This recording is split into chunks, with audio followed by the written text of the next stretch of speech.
Parking area.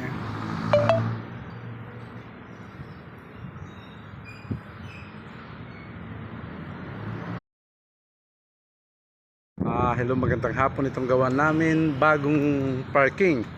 Ito ngayon tatanungin ko si Foreman kung magkano ang paupa dito sa bawat unit. Foreman. Ang parking namin dito available na. Tapos yung gusto, pumunta lang dito, mag-inquire. Ang kada buwan naman ito ay di ko pa alam, malalaman pa sa amo namin.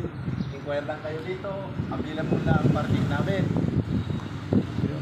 Yun lang guys, maraming salamat. Ayun, yun yung sinabi niya. Ito makikita niyo no, kung anong klase ng mga parkingan na kanyang napagawa dito.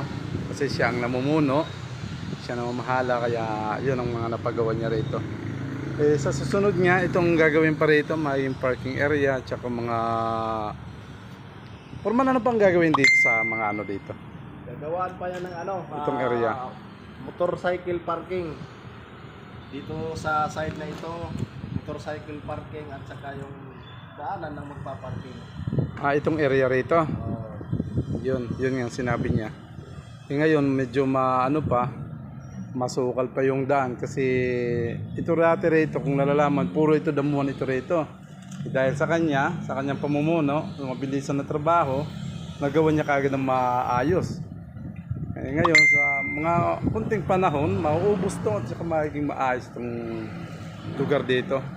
Yun nga, sinabi niya, gagawin parkingan. Ano, Foreman? Okay. Okay.